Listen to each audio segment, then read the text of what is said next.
दोस्तों और बुजुर्गों, मैं आपसे अर्ज कर रहा था मुजफ्फरनगर के फसादात के बारे में। हो सकता है कि कोई यहाँ पर खड़े होकर ये सवाल करे कि असदुद्दीन ओवैसी जब समाजवादी पार्टी की सरकार थी उस वक्त उत्तर प्रदेश विधानसभा में करीब 70 मुसलमान एमएलए जीत कर आए थे। मैं उन लोगों से ये सवाल मेरा होगा कि जब 70 के करीब एमएलए मुसलमान जीत कर आए थे, उस विधानसभा में थे, तो फिर मुजफ्फरनगर का कांड कैसे हुआ? मेरे अजीज दोस्तों और बुजुर्गों, आप इस बात को बखूबी समझते हैं कि अगर 70 एमएलए मुजफ्फरनगर के फसादात को रोक नहीं पाए और इंसाफ नहीं दिला पाए, तो फिर आप इसलिए हम इंसाफ नहीं कर पाए, ना उस फसाद को रोक पाए, क्योंकि जितने मुसलमान एमएलए जीत कर आए थे उनकी पार्टियों ने उनको कमजोर बनाकर रख दिया, उनकी जबानों पर ताला लगा दिया और उनसे कहा कि खबरदार, तुम अपनी आवाज नहीं उठाओगे। मजलिस इत्तेहादुल मुस्लिमीन आपसे वादा कर रही है कि अगर आपके वोट और अल्लाह के फजल करम से मजलिस का उम्मीदवार विधायक बनकर उत्तर प्रदेश की विधानसभा में जाएगा, तो उसको हम पूरी इजाजत देंगे कि हर नाइंसाफी के खिलाफ आवाज उठनी चाहिए, चाहे मुसलमान पर हो या हमारे हिंदू भाई पर हो या दलित पर हो या बैकवर्ड क्लास पर हो। मजलिस नाइंसाफी को पसंद नहीं करती, मजलिस नाइंसाफी से नफरत करती है। और मेरे अजीज दोस्तों और बुजुर्गों, समाजवादी की सरकार थी, मुजफ्फरनगर का फसाद हुआ, इतनी बड़ी तादाद में पार्टीशन के बाद अगर लोग बेघर हुए तो करीब 40,000 और 50,000 के करीब गरीब मुसलमानों ने अपने गांव को, अपने घर को, अपनी जमीन को, अपनी रहलाती खेतों को, अपनी मस्जिदों की वीरानी को कबूल करना पड़ा। आज मैं आपसे वादा करने आया हूं कि आपको जमहूरी तरीके से, ताकि अब जब आप और हमने अपनी आंखों से उस मुजफ्फरनगर के फसाद को देखा, अगर हमने ये नहीं चाहते कि इंशाअल्लाह दोबारा इस तरह के फसादात हो, तो अगर इसको रोकना चाहते हैं तो मेरी आपसे गुजारिश है कि ना सिर्फ मुजफ्फरनगर की जनता से बल्कि उत्तर प्रदेश के मेरे गयूर मुसलमानों से कि आपको एक सियासी ताकत बनना पड़ेगा, आपको अपनी क़यादत को बनाना पड़ेगा।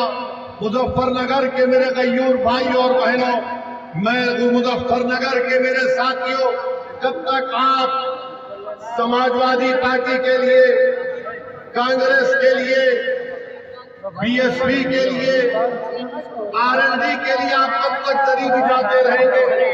आप दरी बिछाते रहे और उनको उनके सरों पर आप अपना ताज रखते रहे। मैं आपसे वादा कर रहा हूं कि अब दरी बिछाने का वक्त नहीं है, अब आपको ताज पर बैठने का वक्त है, अपने सर पर ताज रखने का। दरी नहीं बिछाएंगे, अब हम चादर नहीं फैलाएंगे, हम अपना हिस्सा उत्तर प्रदेश की सियासत में लेकर रहेंगे इंशाअल्लाह ताला। ये तब्दीली आपको पैदा करना है। आप कब तक इन तमाम पार्टियों के लिए, इनके नेताओं के लिए दरी बिछाते थे कि ये नेता आ रहा है, समाजवादी का नेता, कांग्रेस का नेता, आरएलडी का नेता, बीएसपी का नेता। मेरे अजीज दोस्तों और बुजुर्गों, अब दरी बिछाने का वक्त नहीं है, अब आपको मंच पर खड़े रहकर उत्तर प्रदेश की विधानसभा में जाकर अपने मसाइल का हल तलाश करना पड़ेगा। आप इतनी बड़ी ताकत में यहाँ पर है, 19% उत्तर प्रदेश के मुसलमान है, मगर आप मोहताज है। किसके मोहताज है? इन तमाम सियासी पार्टियों के। हर इलेक्शन में आपसे आकर कहा जाता है कि देखो, ये विधानसभा के चुनाव आपके लिए जिंदगी और मौत का चुनाव है। मेरे अजीज दोस्तों, मेरे बुजुर्गों, मेरी इज्जतदार माँ और बहनों, बताओ आखिर कब तक आप वोट डालते रहेंगे इन तमाम पार्टी के नेताओं को? आज वक्त आया है कि आप एक करवट में एक बार फैसला ले लें कि अब की बार हम अपनी पार्टी मजलिस को वोट देंगे और अपनी सियासी आवाज को, अपनी क़यादत को मजबूत करेंगे। मैं उत्तर प्रदेश को अपनी मकबूलियत के लिए या अपनी अना की तस्कीन के लिए नहीं आया हूं। मेरी जिंदगी का एक ही मकसद है कि भारत का किसी भी हिस्सा हो जो मेरा और आपका मुल्क है, वतन अजीज में गरीब मुसलमानों की एक सियासी आवाज होनी चाहिए। भारत में हर समाज की एक सियासी आवाज है। अगर किसी की सियासी आवाज नहीं है तो उस कम्युनिटी का, उस समाज का नाम मुसलमान है। आपको डराया जाता है, आपको डराया जाता है कि मुसलमान अगर नेता बनेगा तो फिरका परस्ती में इजाफा होगा। मैं आपसे पूछना चाह रहा हूं, यही मुजफ्फरनगर में क्या तुमने कभी फिरका परस्त ताकतों का या आरएसएस का, तुमने बीजेपी का कभी आपने साथ किया? हरगिज नहीं किया। आपने कभी बीजेपी का, आरएसएस का साथ नहीं किया। आपने उन तमाम पार्टी को वोट दिया जो आपके बीच में आकर कहते थे कि हमको नेता बनाओ, हमको विधायक बनाओ, हमको वोट दो ताकि हम बीजेपी और आरएसएस को रोक सके। मेरे अजीज दोस्तों और बुजुर्गों, क्या मिला उत्तर प्रदेश के मुसलमानों को? क्या मिला उत्तर प्रदेश के मुसलमानों को? मीरठ का फसाद हुआ, तुमसे कहा गया मीरठ भूल जाओ, तो हाशिमपुरा हुआ। हाशिमपुरा कहा गया कि हाशिमपुरा भूल जाओ, तो मलियाना हुआ। फिर कहा गया मलियाना भूल जाओ, तो मुजफ्फरनगर हो गया। अब आकर कह रहे हैं कि मुजफ्फरनगर की बात मत करो। मैं जब यहाँ पर आ रहा था तो ऐसे लोग मुझे फोन करे और कहे कि ओवैसी साहब आप मुजफ्फरनगर को जा रहे हैं, अपनी तकरीर में मुजफ्फरनगर के फसाद का जिक्र मत करिए। मैंने कहा क्या जिक्र करूं? तो कहा कि आप जो है ना भड़काऊ भाषण मत कीजिए। मैं उनसे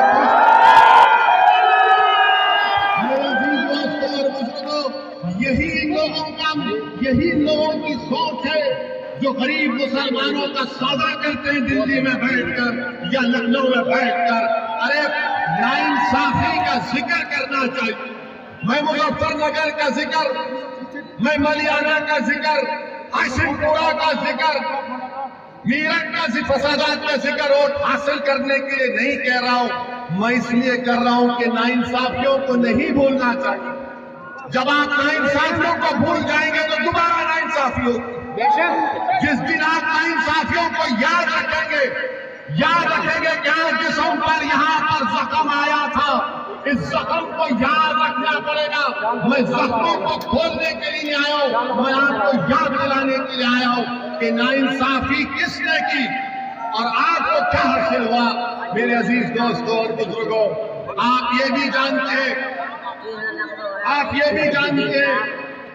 कि यही मुजफ्फरनगर में जब CAA NRC का प्रोटेस्ट हुआ, मैं आपका शुक्रिया अदा करता हूं, आपको सलाम करता हूं कि जिस बेबाकी और बहादुरी के साथ आपने CAA और NRC के कानून के खिलाफ एहतजाज किया। जब पार्लियामेंट में, जब भारत की पार्लियामेंट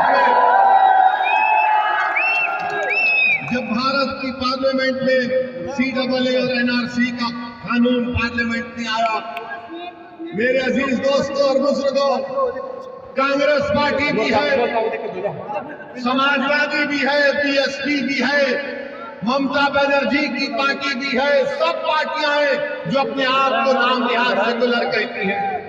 बीजेपी ने कानून लाया। कौन था पार्लियामेंट में खड़े होकर जिसने पूरे देश के सामने बता दिया कि कानून भारत के संविधान के खिलाफ है? पैगाम दिया भारत की जनता को कि हम नाइंसाफी को बर्दाश्त नहीं करेंगे। मेरे अजीज दोस्तों और बुजुर्गों, मुझसे कई दूसरी सियासी पार्टियों के कायदीन ने कहा कि ओवैसी तुमको क्या जरूरत थी कानून को फाड़ने की? तो मैंने कहा मेरी तकरीर को तुमने पार्लियामेंट में नहीं सुना। मैंने वो काम किया जो गांधी ने किया था। गांधी ने उस वक्त के सफेद फार्म हुकूमत के गलत कानून को फाड़ दिया था। मैं भी इस कानून को फाड़ता हूं क्योंकि मुसलमानों के खिलाफ, संविधान के खिलाफ है। ये भारत के फंडामेंटल राइट्स के खिलाफ है। मेरे अजीज दोस्तों और बुजुर्गों, हम पार्लियामेंट में सिर्फ मजलिस के 2 MP हैं, मगर अल्लाह के फजल करम से आपकी दुआओं की वजह से हम पार्लियामेंट के दौर दीवार को हिला कर रख देते हैं। अगर उत्तर प्रदेश में मजलिस के MLA कामयाब हो जाएंगे इंशाअल्लाह, अगर उत्तर प्रदेश में आपकी क़ियादत बनेगी, तो आप खुद सोचो कि कल कोई नाइंसाफी करने से पहले सोचेगा कि नहीं, अब इनका नेता है, अब इनकी पार्टी है, इनकी एक ताकत है, इनकी एक शनाख्त है, इनसे कोई पंगा नहीं ले सकता, इनसे नहीं। यही हकीकत है ना, यही हकीकत है। भारत की सियासत की हकीकत यह है कि जिसकी लाठी उसकी भैंस है। ये हकीकत है। जब हम इसको बयान करते हैं तो हमारे मुखालिफिन कहते हैं कि तुम जज्बाती तकरीर करते हो। मैं जज्बाती तकरीर नहीं, मैं सच्चाई को बयान कर रहा हूं, ताकि जब आप यहां से उठकर जाएंगे तो अपने दिलो दिमाग में सोच और फिक्र को लेकर जाए, ताकि आपके अपने फैसलों में तब्दीली पैदा हो। और उसकी मिसाल क्या है? क्या 2019 के लोकसभा के चुनाव में यह सच नहीं है कि 90% हिंदू भाई जाटों ने बीजेपी को वोट दिया? क्या नहीं दिया जाटों ने बीजेपी को? आपने दिया बीजेपी को, तो कैसे जीत गया बीजेपी वाला यहां से? वो जाट जो अजीत सिंह को हरा दिया, चौधरी चरण सिंह के बेटे को, जिन्होंने अपने बड़ों की आदत को छोड़ दिया। मेरे अजीज दोस्तों, मेरे बुजुर्गों, तुम कब तक इन आदतों में पड़ते रहोगे? एक तब्दीली पैदा करो, खुदा के एक बदलाव लेकर आओ। अपनी पार्टी को और देकर देखो एक मर्तबा सबकी तब्दीली कैसी होती है। जब जाटों ने अजीत सिंह को छोड़ दिया, चौधरी चरण सिंह की पार्टी को छोड़ दिया, तो क्या उत्तर प्रदेश के मुसलमान उस रिवायती सियासत को छोड़ेंगे? नहीं छोड़ेंगे। मेरे अजीज दोस्तों और बुजुर्गों, जहां पर बात CAA NRC के कानून की आई, तो मैं यहां पर हाजी हसन साहब, जो मुजफ्फरनगर खालापार एरिया के रहने वाले, जिनके घर में घुसकर योगी की हजरत पुलिस ने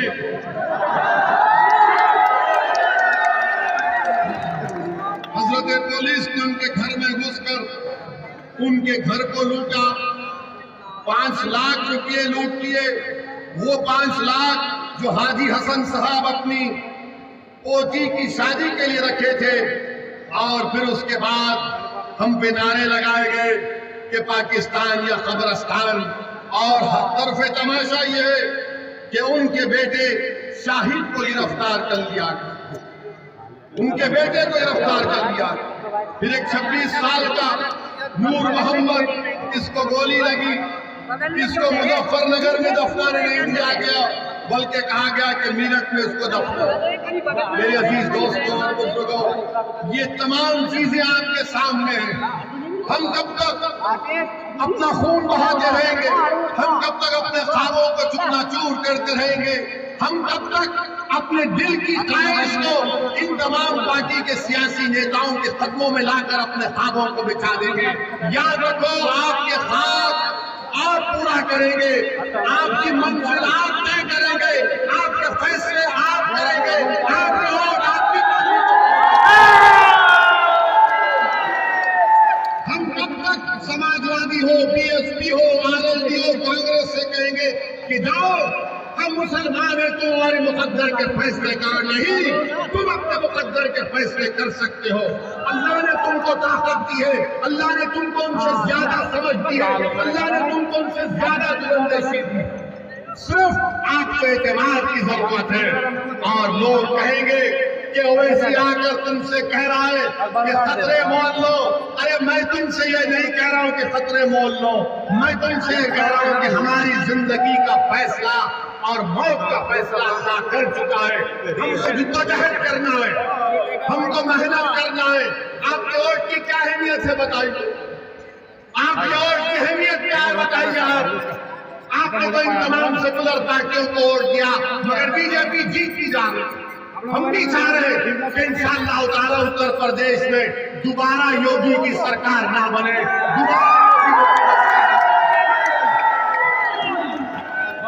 मगर ये लोग आकर क्या कहेंगे कि मुजफ्फरनगर में अगर वोट मुसलमानों का डिवाइड हो गया तो बीजेपी जीत जाएगा। ये बोलते हैं ना, अगर मुसलमान देखो आपके कान में आकर जैसा शैतान वसवसे डालता है, इस तरह के शैतान के एजेंट दुनिया में बहुत है। ये आकर कहेंगे कि देखो अगर तुम वोट नहीं डालोगे तो बीजेपी को फायदा होगा। हम उस हजरत इब्लीस की औलाद से पूछना चाहते हैं, हम तो शैतानिर्रजीम कहते हैं, उनसे पूछना चाह रहे हैं क्या 2019 के चुनाव में आपने बीजेपी को वोट दिया? क्या 14 में आपने दिया था? क्या आपने 17 के विधानसभा के चुनाव में दिया था? तो 14, 17, 19 आपने 3 चुनाव में बीजेपी को वोट नहीं दिया, तो फिर कैसे बीजेपी जीत गई? कैसे जीती बीजेपी? ये फैसला आपको करना है। आपने 14 में आरएलडी को वोट दिया, कांग्रेस को दिया, बीएसपी को दिया, सपा को दिया, मोदी के एमपी जीत गए। 17 के विधानसभा के चुनाव आए, हम तो नहीं थे यहाँ पर, बीजेपी जीत गई। 19 में मैं सीट पर नहीं रहा, मन में नहीं रही, बीजेपी जीत गई। मेरे अजीज दोस्त, यकीनन बीजेपी को रोकेंगे, मगर बीजेपी को रोकने का मतलब ये नहीं है कि मैं इनकी गुलामी करता रहूं। बीजेपी को हराएंगे जरूर इंशाअल्लाह ताला, मगर इसका ये मतलब नहीं है कि मुझे तुम खबर में उतारोगे, मेरे घर को खंडेर बना दोगे, मेरे नौजवान को गोली मार दोगे, या जो बच जाएगा उसको जेल में डाल दोगे, मेरे बच्चों को स्कूल नहीं मिलेगा, इंटर कॉलेज नहीं मिलेगा। मगर ये लोग आकर कहेंगे वोट हमको दो, नेता हम बनेंगे। वोट भी आपका होगा, नेता भी आपका होगा, और रोशन मुस्तकबिल भी इंशाअल्लाह आपका होगा। और जो लोग हमसे कहते हैं, जो लोग आकर मजलिस पर तनकीद करते हैं कि मजलिस एक फिरका परस्त पार्टी है, मजलिस जीतेगी तो फिरका परस्ती बढ़ेगी, अरे कौन सी तुम सेकुलरिज्म की बात कर रहे हो? मेरे अजीज दोस्तों और बुजुर्गों, मेरी इज्जतदार माँ और बहनों, ये जो मुसलमानों से नफरत है किस हद तक पहुंच गई, इसकी एक मिसाल देता हूं। मुसलमानों से फिरका परस्ती की हद तक आसमानों तक छू रही है, एक मिसाल देकर चले जाऊंगा। पाकिस्तान और इंडिया का क्रिकेट मैच हुआ,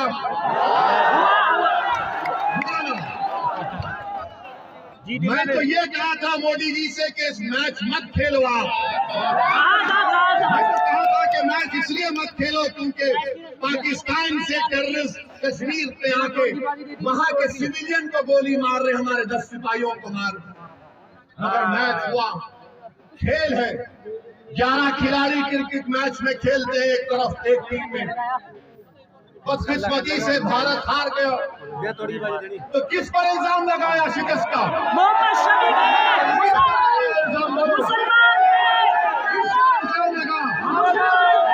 किस पर इल्जाम लगा? तो क्या शमी एक ही प्लेयर था 11 में? 11 की टीम थी, मगर फिरका परस्ती बताने के लिए आपसे कह रहा हूं कि टीम हारी, हमको तकलीफ है, मगर शमी पर जिम्मेदारी डाल कि शमी की वजह से हार गए, शमी की वजह से हारते हैं। ये नहीं, ये यही तो फिरका परस्ती है, यही तो मुसलमानों से नफरत है। इसको आपको समझने की जरूरत है। मीडिया के लोग हमसे आकर पूछे, हमने कहा लो हमारा बयान हम कहते हैं, तुमसे सुन लो। मेरे अजीज दोस्तों और बुजुर्गों, ये एक मिसाल कि क्रिकेट के मैच में भी, खेल के मैदान में भी भारत की सियासत, भारत का माहौल इस तरह कर दिया गया कि हर चीज के लिए जिम्मेदार मुसलमान को बना दिया जाता है। कौन उठाएगा आवाज फिर? और लोग आकर कहेंगे नहीं नहीं, हमको इस माहौल को खत्म करना है। कैसे खत्म करेंगे माहौल को? माहौल को खत्म कैसे करेंगे? भीख मांगकर माहौल खत्म करेंगे। रोकर माहौल को खत्म करेंगे। नहीं, जमहूरियत आपको इस बात की इजाजत देता है कि आप सियासत में हिस्सा लें, अपने वोट से अपने उम्मीदवार को कामयाब करें, और अगर कोई आपसे बदतमीजी करना चाहता है तो आप कहें कि मजलिस का ये कैंडिडेट हमारे सामने, तुम इससे बात करवा के। अच्छा, हैरत की बात की है, अफसोस की बात की है कि यहाँ पर शमी पर इल्जाम लगा दिया मुसलमानों से नफरत करने वालों ने। तो हमारे पड़ोसी मुल्क का एक मिनिस्टर है, पागल है बेचारा, पागल है। उसने कह दिया कि पाकिस्तान जीता तो इस्लाम की कामयाबी हो गई। अरे अहमक, दीन इस्लाम को क्रिकेट मैच से क्या करना है? दीन को क्रिकेट मैच से क्या करना है? मगर ये पड़ोसी के लोग समझ में नहीं आता। अल्लाह का शुक्र है कि हमारे बुजुर्ग नहीं गए वहां पर, वरना इन पागलों को हमको देखना पड़ता है। जो लोग गए उनको बर्दाश्त करना। जब हम इन फिरका परस्तों को कह रहे हैं तो उनको भी कहना पड़ेगा, पड़ोस के जो मिनिस्टर ने बयान किया, अरे ये तुमको शर्म नहीं है कि तुम्हारे मुल्क को चीन के पास गिरवी करते हो और तुम इस्लाम की बात करते हो? वो चीन जो जिनजियांग में मुसलमानों को 20 लाख मुसलमानों को कैद में बंद कर दिया, जिनको जबरन सुअर खिलाया जा रहा है चीन में, आज वो मिनिस्टर इस्लाम की कामयाबी की बात करता है। अरे मिनिस्टर, पाकिस्तान में तुम एक मलेरिया की दवा नहीं बना सकते, तुम एक मोटरसाइकिल का टायर तैयार नहीं कर सकते। भारत बहुत आगे है, भारत से पंगा मत लो।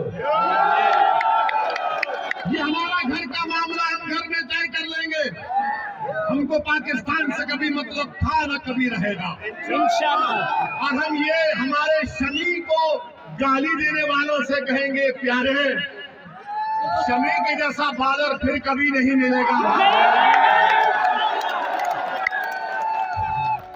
मगर दुश्मनी करना है, नफरत फैलाना है, हमारे हिंदू भाइयों में नफरत फैलाना है कि देखो 11 की टीम में 1 से हार गए। मेरे अजीज दोस्तों और बुजुर्गों, आपको ये भी बताना जरूरी समझता हूं कि आप त्रिपुरा में, भारत का एक स्टेट है त्रिपुरा, वहां पर पिछले 5 दिन से 15 मसाजिद को नुकसान पहुंचा दिया गया। 15 मसाजिद को नुकसान पहुंचा दिया गया, बाज मसाजिद को जला भी दिया गया। ये कहां गए मोदी जी? कहां गए अमित शाह? कहां गए सबका साथ, सबका विकास, सबका विश्वास? मेरे अजीज दोस्तों और बुजुर्गों, हम त्रिपुरा की सरकार से, भारत के प्रधानमंत्री से कह रहे हैं कि रोकिए त्रिपुरा में जो ये फिरका परस्त विश्व हिंदू परिषद और बजरंग दल के लोग जो त्रिपुरा की मस्जिदों को नुकसान कर रहे हैं, रोकिए। ये तमाम के तमाम आपके लोग हैं। आप अगर 1 मिनट में उनको रोक सकते हैं, मगर 15 मसाजिद को नुकसान पहुंचा दिया गया। ये बीजेपी का असली चेहरा है, ये नरेंद्र मोदी के झूठे वादे हैं, कि त्रिपुरा में मस्जिदों को नुकसान पहुंचाया जा रहा है। वीडियोस है सोशल मीडिया पर, मस्जिद जल रही है, आईने तोड़ दिए गए, कुरान के पारों की बेहरमती कर दी गई। और क्या कर रही है बीजेपी की सरकार? खामोश बैठी हुई। मेरे अजीज दोस्तों और बुजुर्गों, मैं मजम्मत करता हूं जो त्रिपुरा में आज हो रहा है, और बीजेपी और भारत के प्रधानमंत्री को चाहिए कि वो फौरन त्रिपुरा के बारे में एक मीटिंग ले। मोदी जी, कम से कम अगर बोल नहीं सकते तो ट्वीट तो कर दो, ट्वीट तो कर दो कि त्रिपुरा में आज जो नंगा नाच हो रहा है उसको रोकने की जरूरत है। मेरे अजीज दोस्तों और बुजुर्गों, तीसरी अहम बात जो मैं आपसे करना बहुत जरूरी समझता हूं वो ये है कि मेरे अजीज दोस्तों और बुजुर्गों, मुजफ्फरनगर में डेवलपमेंट नाम का कोई काम नहीं हुआ। लखनऊ में बैठकर बाबा बहुत बड़ी बड़ी बातें करते हैं, बाबा बड़ी बड़ी बातें करते हैं। और बाबा ने परसों बयान दिया कि हम कोई मजहब को नहीं करते, हम कोई वसा नहीं करते, लंबी लंबी छोड़ दिए बाबा। हम उनसे पूछना चाहते हैं कि मुजफ्फरनगर में क्या ये बात सच नहीं है कि मुजफ्फरनगर में जहां पर 40% के करीब मुसलमानों की आबादी है ना, यहां पर 40% मुसलमानों की आबादी के लिए आपको बताना चाहूंगा कि सिर्फ 4 कम्युनिटी हेल्थ सेंटर, जहां पर 40% मुसलमान है वहां पर 4 है। जौनपुर में 10% है, वहां पर 22 है। अब आप खुद फैसला करिए, कोई उठाता है इन बातों को। कम्युनिटी हेल्थ केयर सेंटर की जरूरत है, मगर इस पर कोई बात ही नहीं होती। और फिर तीसरी बात जो इसमें अहम बात की है कि मुजफ्फरनगर का फसाद हुआ और यही योगी सरकार ने 70 केसेस को वापस ले लिया। कितने? 70 से ज्यादा केसेस को, इनके बड़े बड़े नेताओं के खिलाफ केसेस को वापस ले लिया। इनका एक एमएलए है विक्रम सैनी कठौली का, बीजेपी का एमएलए, जिसको कोर्ट ने बरी कर दिया। किस बुनियाद पर कि इसके खिलाफ एविडेंस नहीं है? क्या सरकार का काम नहीं है कि उसके खिलाफ अपील की जाए? अपील नहीं होनी चाहिए, अपील होनी चाहिए, मगर बीजेपी की सरकार अपील नहीं करती, केसेस को वापस ले लिया जाता है। मेरे अजीज दोस्तों और बुजुर्गों, वहीं पर मैं आपको ये भी बताना जरूरी समझता हूं कि आप देखते हैं कि आप मोदी जी आए कल या 2 दिन पहले आकर उत्तर प्रदेश में 6 या 7 मेडिकल कॉलेज का इफ्तिताह किया, मगर हम मोदी जी से, योगी से पूछना चाहते हैं, सत्ता में तो आप है ना, 5 साल में आपने क्या किया? आपको जानकर हैरत होगी कि आयुष्मान भारत का जो बजट है वो कितना इस्तेमाल हुआ, कितना इस्तेमाल हुआ आयुष्मान भारत बजट का, उसका 1% भी इससे इस्तेमाल नहीं होता है। मेरे अजीज दोस्तों और बुजुर्गों, ये नाइंसाफियों के खात्मे के लिए, आपकी एक आजाद सियासी आवाज के लिए मैं आपसे अपील करने आया हूं कि मजलिस इत्तेहादुल मुस्लिमीन के हक में अपने वोट का इस्तेमाल करिए। डरने और घबराने की जरूरत हमको और आपको नहीं है, हमको सिर्फ अल्लाह से डरना है, हमको अल्लाह से अपने रिश्ते को मजबूत करना है, हमको रसूल अल्लाह सल्लल्लाहु अलैहि वसल्लम से अपनी निस्बतों को और अपने गुलामी के रिश्तों को मजबूत करना है। याद रखिए, अगर आप डर डर कर इसी तरह अपने वोट का इस्तेमाल करते रहेंगे तो फिर क्या हासिल होगा? बताइए, क्या हासिल होगा आपको? और अगर कोई ये कह रहा है, अगर कोई ये कह रहा है कि एनपीआर नहीं होगा, झूठ कह रहा है आपसे। आज हिंदू अखबार में भारत के एक नायनात जर्नलिस्ट है विजेता सिंह की रिपोर्ट पढ़िए, जिसमें कहा गया कि मोदी सरकार सेंसस के साथ एनआरसी और एनपीआर करेगी। और वो क्या है? वो खतरा है तमाम भारत के मुसलमान और दलितों के लिए। सेंसस के साथ एनपीआर होगा, एनआरसी होगा, और उसमें सवालात पूछे जाएंगे कि बताओ तुम्हारे माँ बाप कहाँ पैदा हुए थे, बताओ उनका बर्थ सर्टिफिकेट क्या है, बताओ तुम्हारी मादरी जबान क्या है। ये क्यों पूछा जा रहा है आपको मालूम? जब लिस्ट बन जाएगी तो तहसील ऑफिस में लिस्ट लगाई जाएगी कि देखो इसमें असदुद्दीन ओवैसी का नाम है, और वो तहसीलदार के पास कोई भी जाकर ये ऑब्जेक्शन डाल सकता है कि असदुद्दीन ओवैसी भारत का नागरिक नहीं है, मैं ऑब्जेक्शन करता हूं इसकी शहरियत पर, तो मुझे अपनी शहरियत को साबित करना पड़ेगा। ये काम बीजेपी करने जा रही, इसकी आवाज कोई नहीं उठाएगा। और लोग पूछेंगे तुमने क्या किया तेलंगाना में? हमारे पास तेलंगाना रियासत में 7 एमएलए मजलिस के, हमने अपने चीफ मिनिस्टर मुख्यमंत्री से बैठ कर कहा, पूरे तमाम मुसलमानों की तंजीमों को लेकर गए, जिसमें जमीयतुल उलमा भी शामिल, जिसमें जमात इस्लामी, तबलीगी जमात, अहले हदीस, अहले सुन्नत, सबको लेकर गए, शिया भी थे। सबको ले जाकर हमने चीफ मिनिस्टर से कहा कि आप सेंसस करेंगे, एनपीआर नहीं करेंगे। चीफ मिनिस्टर ने तयखुन दिया तो हमने कहा तयखुन की कोई अहमियत नहीं है, असेंबली में खड़े होकर दो। तो असेंबली में रेजोल्यूशन हमने पास कराया, करारदाद को मंजूर करवाया कि तेलंगाना में सेंसस होगा, एनपीआर नहीं होगा। ये आपकी ताकत होती है। लोग बोलते हैं कि तुम्हारे पास 7 एमएलए हैं, तुम क्या कर सकते। हमको मंत्री संतरी बनने का शौक नहीं है, मुझे मंत्री बनने का शौक नहीं है, मुझे आपको इंसाफ दिलाने से मतलब है, से मतलब है। आपने सबको वोट डाला, कोई संतरी बना, कोई विधायक बना, कोई मंत्री बना, कोई ऊंचा चला गया, मगर इतना ऊंचा गया कि जिसने उसको ऊंचाई पर पहुंचाया उनको ही भूल गया। मेरे अजीज दोस्तों और बुजुर्गों, क्या ये मोदी सरकार सेंसस के साथ ये हरकत करना चाहती है? हम मोदी सरकार को बताना चाह रहे हैं कि अगर एनपीआर होगा मोदी जी, तो खुदा की कसम असदुद्दीन ओवैसी मुजफ्फरनगर आकर एहतजाज करेगा इंशाअल्लाह। हम बैठेंगे। बताइए किसके पास भारत में बर्थ सर्टिफिकेट है? क्या आपके माँ बाप के पास बर्थ सर्टिफिकेट निकलेगा? क्या निकलेगा बर्थ सर्टिफिकेट?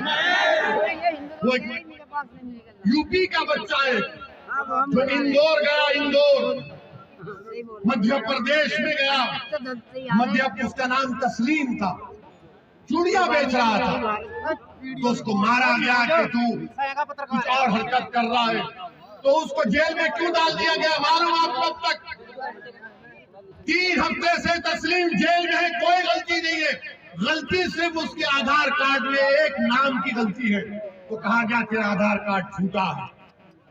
और तस्लीम पिछले 3 हफ्ते से मध्य प्रदेश की जेल में है।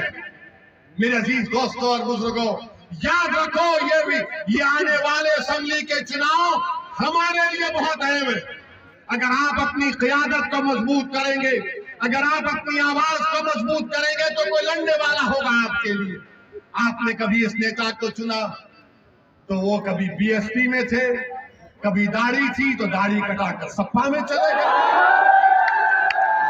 मैं किसी का नाम नहीं लेना चाहता हूं, मैं नाम नहीं ले रहा, जानते हमारी दाढ़ी है, अल्हम्दुलिल्लाह रहेगी, थोड़ी काली थी अब व्हाइट हो रही है, और इसके जिम्मेदार हमारे घर वाले हैं, भूख नहीं है। मगर मेरे अजीज दोस्तों और बुजुर्गों, ये दल बदल की सियासत से काम नहीं चलने वाला है कि अगर उनको सिर्फ अपनी पड़ी है, मगर कौम के बारे में कौन सोचेगा, मिल्लत के बारे में कौन सोचेगा, लीडरशिप कौन बनाएगा, कौन आवाज बनेगा मजलूमों की? हम मजलूम हैं, वो जालिम बैठे इख्तिदार की कुर्सियों पर। हमको अपनी मजलूमियत को समझते हुए जालिम के जुल्म को रोकना पड़ेगा। अगर नहीं रोकेंगे तो नतीजा देख रहे हैं कि उत्तर प्रदेश में हजारों की तादाद में हमारे कुरैश भाई बेरोजगार हो चुके, हजारों की तादाद में कुरैश भाई बेरोजगार हो चुके। बुनकर का कारोबार करने वाले हमारे अंसारी भाई, उनके पावरलूम बंद पड़े क्योंकि योगी सरकार ने उनकी माशियत को बर्बाद कर दिया, बरकी की बिजली की कीमतों में इजाफा करके। मेरे अजीज दोस्तों और बुजुर्गों, ये मसाइल हमारे हैं ना, इन मसाइल पर कौन आवाज उठाएगा? और जहां तक बीजेपी का सवाल है, लोग बहुत सी बातें करते हैं कि आप बीजेपी के बारे में नहीं बोलते। अरे जितना हम मोदी के बारे में बोलते शायद ही कोई बोलता है। क्या पार्लियामेंट में खड़े होकर हमने कहा था कि मोदी जी आप दोबारा प्रधानमंत्री बन जाएंगे? किसने कहा था? मुलायम सिंह यादव ने कहा था। कि हमने पार्लियामेंट में जाकर मोदी जी के गले मिल लिए? कौन गले मिला था? कि हमने अपनी बेटी की शादी में मोदी को बुलाया था? किसने बुलाया था? आप सब करेंगे, आप शादी में बुलाएंगे, आप बोलेंगे तुम प्रधानमंत्री बन जाओ, तुम गले मिलेंगे, और जब ओवैसी आकर उत्तर प्रदेश के मुसलमानों से कहेगा कि नेता बनो, लीडर बनो, शायद बनो, तो बोलेंगे तुम्हारे वोट काटने आया है, तुम्हारा दुश्मन है। हम तुमको वोट डालते रहेंगे, हम तुम्हारे लिए दरी बिछाएंगे, तुम्हारे सर पर ताज रखेंगे, और हम भीख का कासा लेकर अपने बच्चों की जिंदगी की भीख मांगेंगे। मेरे अजीज दोस्तों और बुजुर्गों, हमको जमहूरियत हक देती है कि हम अपने मसाइल को हल करें। आप देखिए तेलंगाना में हमने गवर्नमेंट पर दबाव डालकर वहां पर तेलंगाना में 60,000 मुसलमान बच्चे और बच्चियां बगैर फीस दिए गवर्नमेंट के स्कूल में पढ़ती है, क्लास 6 से क्लास 12वीं तक। बेहतरीन स्कूल है। क्या इस तरह का काम उत्तर प्रदेश में नहीं किया जा सकता? किया जा सकता है। क्या आपको बच्चों को, अपने बच्चे और बच्चियों को पढ़ाने का शौक नहीं है? हर मुसलमान को है, मगर पैसे नहीं है पढ़ाने के लिए, हकीकत है मेरे अजीज दोस्तों और बुजुर्गों। और फिर मोदी की हुकूमत है, कितनों के पास मोटरसाइकिल, हाथ उठाओ।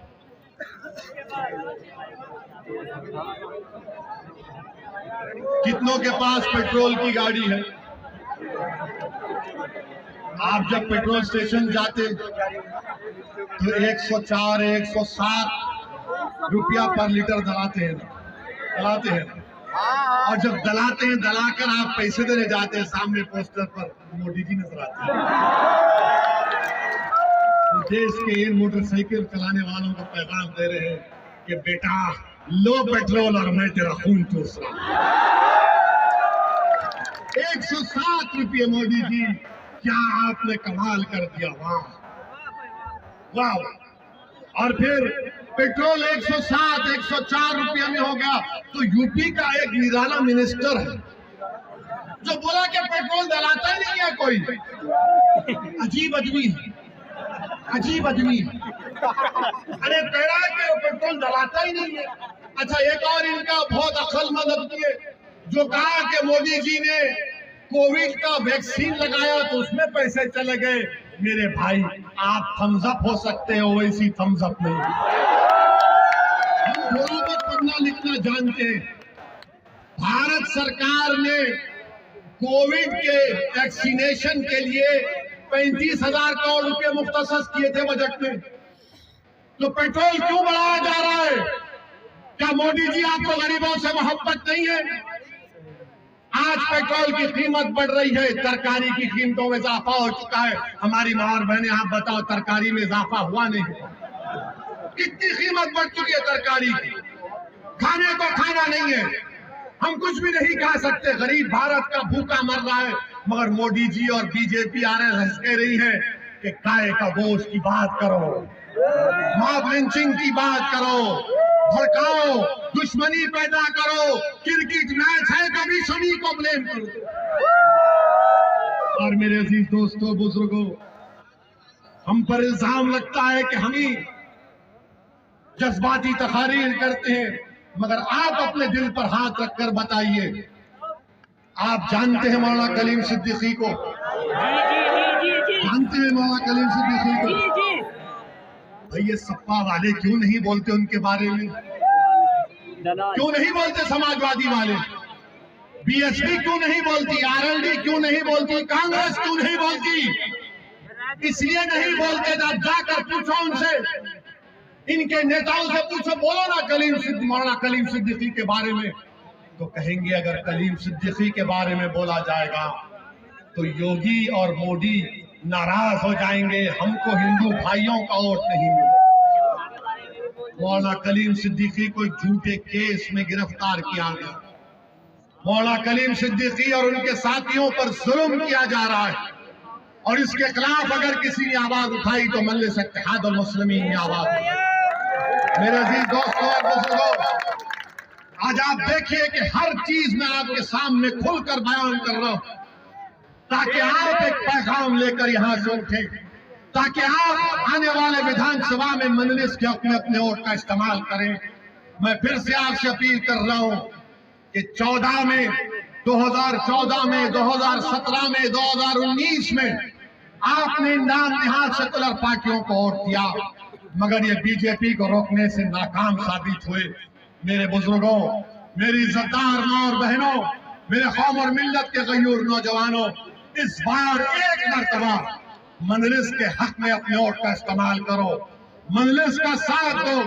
याद रखो, अगर आज समाजवादी, बीएसपी, कांग्रेस, आरएलडी में अगर मुसलमानों की तरफ कोई देख रहे हैं तो क्यों देख रहे हैं आपको मालूम? अगर मजलिस असदुद्दीन ओवैसी यूपी को नहीं आता तो ये मुसलमानों की तरफ देखते भी नहीं। एक एमपी है साबिका, इनका भी नाम लेना नहीं चाहता हूं, वो अपने फेसबुक पर मजलिस की तारीफ लिखे और ओवैसी की तारीफ लिखे। हमारे जिम्मेदारों ने उनसे राब्ता किया और बोला कि साहब आपने बड़ी तारीफ की, तो कहा कि तहज्जुद में उठा था, दिल में तकलीफ हो रही थी तो मैंने लिख दिया। हमारे लोग खुश हो गए, मैं मुस्कुरा रहा था। मेरा ठीक है। 2 दिन के बाद मालूम हुआ कि अखिलेश यादव के बगल में खड़े होकर फोटो ले रहे हैं। हमारी तारीफ लिखेंगे तो अखिलेश बोलेगा आजा मेरे पास। मजलिस के डर से बुला रहे, तो मालूम हो गया कि उत्तर प्रदेश के मुसलमानों ने मजलिस अपना घर बना चुकी है, एक मुकाम पैदा कर चुकी है। अखिलेश यादव हो, कांग्रेस हो, आरएलडी हो, तुम नेताओं को ले लो, मैं जनता को अपने साथ लेके जाऊंगा। जनता के बगैर कोई नेता नहीं है, ठेंगा नेता है। जनता है तो नेता है, अवाम है तो कायद है। अवाम कायद को बनाती है, जनता नेता को बनाती है। आज उत्तर प्रदेश की मुसलमान जनता इस बात को तय कर चुकी है कि हम अपने नए नेता को बनाएंगे, अपनी पार्टी को मजबूत। मेरे अजीज दोस्तों और बुजुर्गों, मेरी आपसे सिर्फ यही गुजारिश है दोबारा कि मजलिस को मजबूत करिए, हर बूथ पर अपनी पार्टी को मजबूत करिए। अगर मैं आप तक नहीं पहुंच सका तो मुझे माफ करिए, मगर आपसे एक वादा कर रहा हूं, मैं सिर्फ ये इलेक्शन लड़ने के लिए नहीं आया हूं।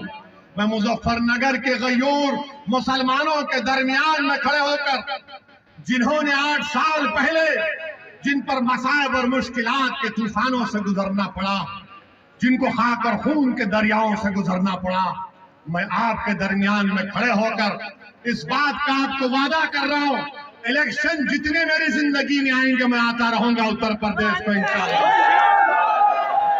मैं सिर्फ एक इलेक्शन के लिए नहीं आया हूं, और अल्लाह मेरी नीयत को जानता है, रब्बे करीम मेरे दिल का हाल जानता है।